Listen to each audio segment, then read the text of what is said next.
Hey everyone, what's going on? It's Waseem here from the channel Handsome Smiles. Thank you for joining me in another review. Today I'm looking at a fragrance from the house of Areej Dore. It's from their fourth collection, and this one is called Koh-i-Noor. So from their fourth collection, I've also reviewed Malik Al Taif, so definitely do check that one out if you're interested. This one was released in 2018, and according to Fragrantica, it's classified as an Oriental floral. The nose behind the scent is Russian Adam. He's a co-founder of the house of Areej Dore, and he's the perfumer behind all of the fragrances from this house.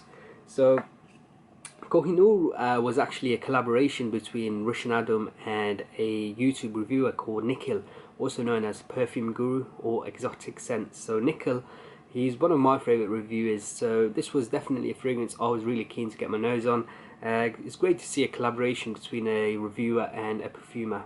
So let's talk about the notes of Koh-i-Noor. So at the top we're going to get wild Siberian deer musk. So deer musk is an animalic note, and deer musk is quite hard to get in perfumery. And wild Siberian deer musk, I think Siberian type of deer musk is a little bit easier to obtain compared to some of the other deer musk, especially the Kashmiri deer musk, because I believe the Russian government allows certain deers to be killed, so it's easier to get deer musk from Siberia. So top notes: Siberian deer musk, Indonesian lemon distilled by Russian Adam. As you know, Russian Adam, not only does he source the best ingredients, he also distills the ingredients himself. The heart of the fragrance is ylang ylang, gardenia, jasmine, champaka, patchouli, tonka bean, 30-year-old Indian oud, and the Mysore sandalwood distilled by Russian Adam. The base of the fragrance is benzoid, crude amber, tuberose attar, and jasmine sambac absolute. So those were the notes of Koh-i-Noor, but what did I get on my skin? When I sprayed this Koh-i-Noor onto my skin, in my experiences, I get a blast of florals, this really sweet but dark florals that I get. And along with this florals, I get a backbone of this animalic musk. As the scent develops, the muskiness, the animalic nature of this musk starts to dominate, and the florals from the opening start taking a back seat.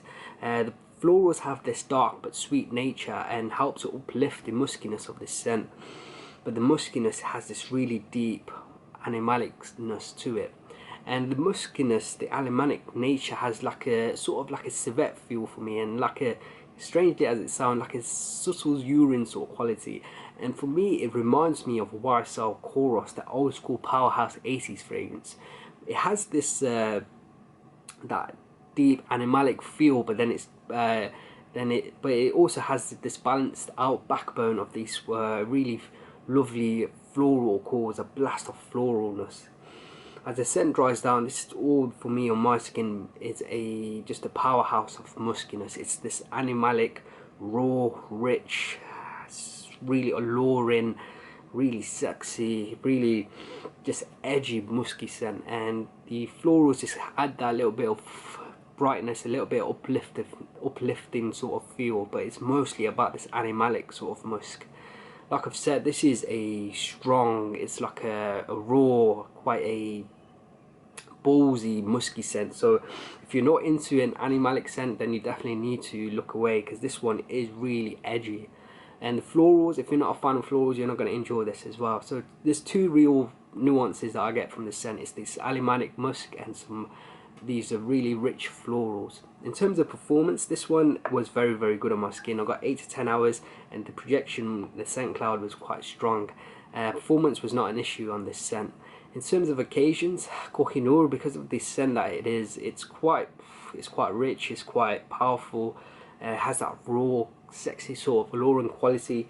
This would make a very daring choice. So maybe you could wear it as a daring formal event scent, or maybe if you're very, very daring, it could work really well as a daring date scent as well, because of that sexy quality that animalics sort of have. This could only really work because it's such a powerful scent to be worn during the night in the cooler months, so in winter and in the autumn. In terms of overall rating, I love animalic scents, and this one was so different. One of the best animalic spray perfumes I've tried. It's going to get a perfect score of 5 out of 5. Koh-i-Noor for me, from their fourth collection, was the best out of the 4. So the other 4 were Malik Al Taif, Baikal Gris, and also Oud Luwak, but Koh-i-Noor for me was the best one. So guys, that was my review of Koh-i-Noor by Areej Dore. If you enjoyed this review, please do leave me a like and a comment below, and make sure to subscribe on the channel as well. Until next time my friends, see you later.